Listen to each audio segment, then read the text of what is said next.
역시 당원들과 국민들의 생각이 틀리지 않았다라는 것을 경찰이 이번에 확인을 시켜줬죠.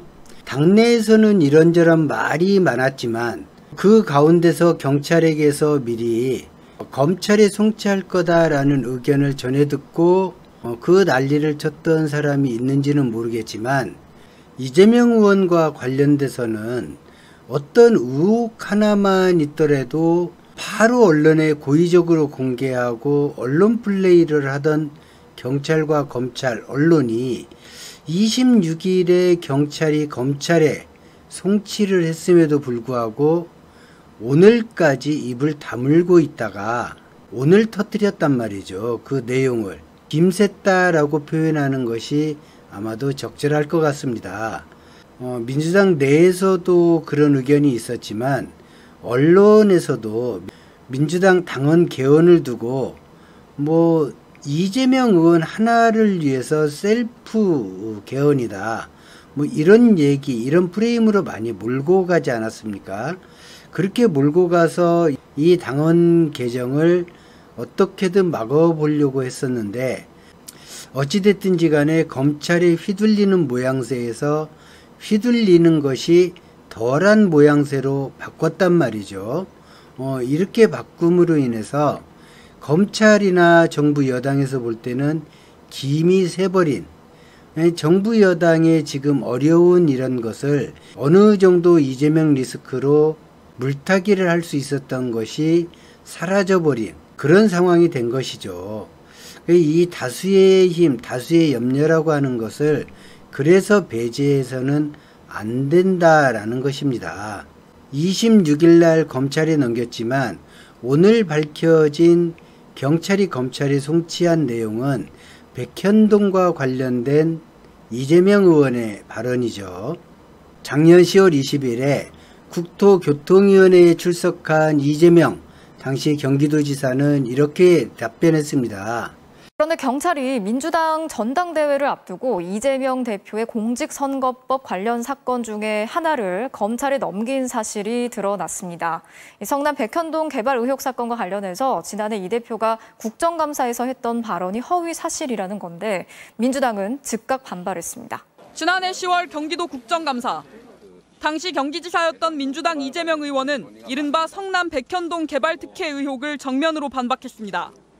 국토부가 요청해서 한 일이고 저희가 응할 수밖에 없는, 만약에 안 해주면 직무유기 이런 걸 문제 삼겠다고 협박을 해서 국토부가 용도 변경을 요청했고 국토부가 직무유기를 문제 삼겠다고 협박했다 이렇게 대답을 했는데, 자, 협박이라고 하는 말을 가지고 국민의힘에서는 국토교통부가 협박한 적이 없는데 이재명 경기도지사가 협박받았다고 발언했으니 이것은 선거법 위반이다라고 고발을 한 것이죠. 자, 그럼 협박이라는 거에 대해서 한번 살펴볼까요? 자, 협박이라든지 혐오감이라든지 자부심이라든지 혹은 칭찬해주고 싶은 감정이라든지 이러한 감정의 종류, 감정이 변화되는 종류, 내가 느끼는 그런 느끼는 감정들은 내가 주체가 돼서 느끼는 것이지 상대가 정의해 주는 게 아닙니다. 내가 양말을 사기 싫은데 어떤 사람이 양말을 들고 와서 나에게 이렇게 얘기합니다. 이거 한 켤레에 2,000원 밖에 안 하는데 10켤레만 사주세요. 자, 이렇게 얘기했다고 칩시다. 글로만 적어놓으면 아주 공손한 말이죠. 그런데 그걸 팔아달라고 하는 사람 표정이 아주 험상궂고 안 사면 때려 죽일 것 같은 표정을 짓고 있거나 거기에다가 몸집도 거대하거나 다른 한 손에는 흉기가 될 수 있는 걸 들고 있다거나 말투 자체가 거의 시비를 거는 도전적인 그런 것이었다고 내가 느끼면 이것을 안 샀을 때 내가 큰 불이익을 당하거나 내 신상에 몹시 위험한 일이 닥칠 수도 있겠구나 라고 느끼면 그게 위협이 되는 겁니다. 지극히 개인적인 판단으로 행해지는 것이죠. 국토교통부가 두 가지 종류로 성남시에 업무 협조를 했습니다. 하나는 공문서라는 것을 통해서 성남시에 업무 협조를 요청했고, 또 하나는 국토교통부 공무원들이 성남시에 전화를 걸거나 방문을 해서 왜 국토교통부의 지침대로 일 처리를 하지 않느냐라고 압박을 했었죠. 이것은 성남시에 입출입한 그런 기록을 보거나 국토교통부 공무원들이 성남시로 출장을 갔던 당시 기록을 보면 다 나와 있습니다. 그러면 일일이 다 녹취를 하느냐? 그렇지는 않죠. 국토교통부 공무원들을 대하는 성남시 공무원들이 위압감을 느끼고 이거 따르지 않으면 정말로 큰일이 날 수도 있겠다 생각이 들면 그게 바로 위협을 느낀 겁니다. 압박을 받은 것이고, 그러면 압박이나 협박이라고 느낄 만큼의 증거를 댈 수 있느냐? 그런 걸 댈 수 있을 리가 없죠. 당시 영상을 촬영해 놓았거나 녹음을 해 놓았거나 이런 것을 100%로 하지 않았다면 결코 증거를 내밀 수가 없는 것이죠.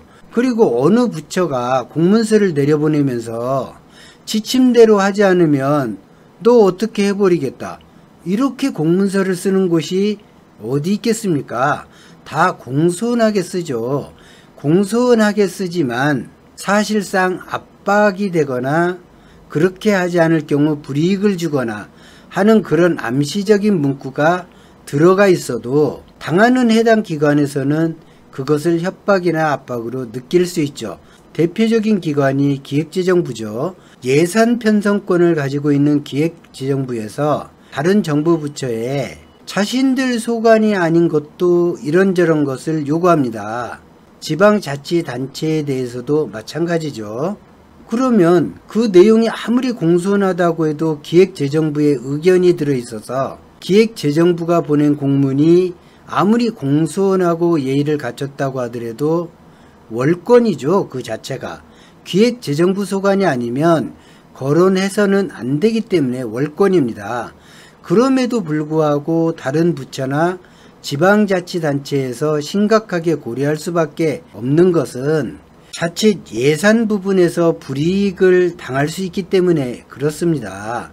마찬가지로 성남시도 중앙정부에서 재원은 물론 모든 사항에 감사를 받아야 하고 인허가와 관련된 여러 가지 업무 협조 부분이 있는데 그런 거에서 상당한 부담을 가질 수밖에 없죠.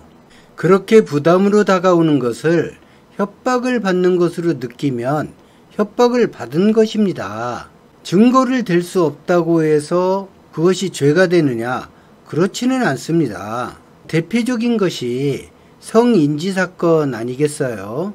같은 사안이라고 하더라도 웃어 넘기고 그럴 수 있는 일이다, 혹은 친근함의 표현이다 라고 느끼는 사람이 있는 반면에 어떤 사람들은 이것은 범죄다, 이것은 성추행이다, 이렇게 느끼기도 하잖아요. 그러면 검찰이나 법원에서 피해자 위주의 심리를 진행하지 않습니까? 그런 예로 비춰보면 국민의힘이 협박을 받았다고 표현한 이재명 의원을 고발한 것은 잘못된 것이죠. 오히려 피해자를 고발한 꼴이 되거든요. 그렇게 되면 국민의힘 주장대로라면 이재명 도지사가 선거법을 위반했다라고 고발을 할 게 아니라 박근혜 정부 당시에 국토교통부가 월권을 행사했거나 직권을 남용해서 성남시를 압박하거나 협박한 사실은 없는지, 그런 정황이 없는지 오히려 그것을 고발했어야 맞다라고 판단이 되고요. 경찰에서는 이 건을 검찰로 송치를 했습니다. 이게 당대표 선거와 발표가 끝날 때까지 기다렸다는 얘기죠. 만약에 당원 개정을 안 했다라고 했을 때 윤석열과 정부 여당 그리고 검찰은 완전히 민주당을 가지고 놀 수 있는 카드를 하나 얻은 셈이 되겠죠. 그냥 검찰이 증거 유무와 상관없이 기소만 하면 민주당은 그야말로 4분 5열 될 것이 뻔하지 않습니까? 저는 몇 번 영상을 통해서 그러한 당헌 자체가 사라져야 된다.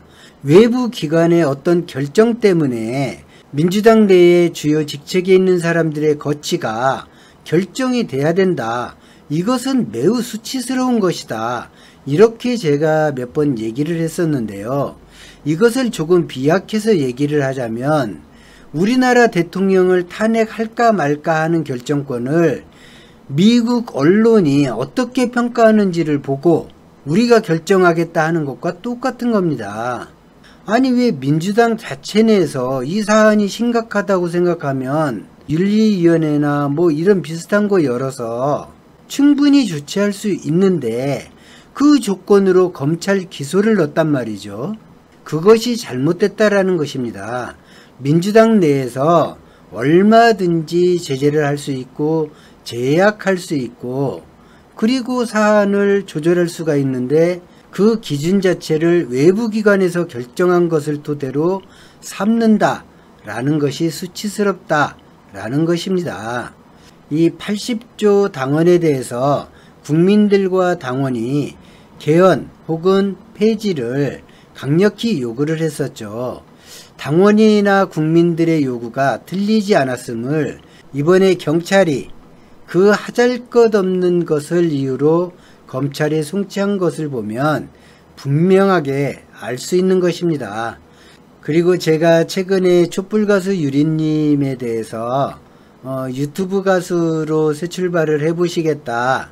그러니 가서 구독해 주시고 격려해 달라고 자꾸 말씀드려서 부담이 되실지는 모르겠는데 그래도 여러분이 응원을 해 주신다면 좀 더 힘을 내고 앞으로 많은 촛불 행사가 있을 텐데 그 촛불 행사에서 와달라고 부탁만 하면 유리님은 거절하지 않고 참석하신다고 하거든요. 촛불문화제나 촛불 행사에서 유리님을 아마 자주 보게 될 것입니다.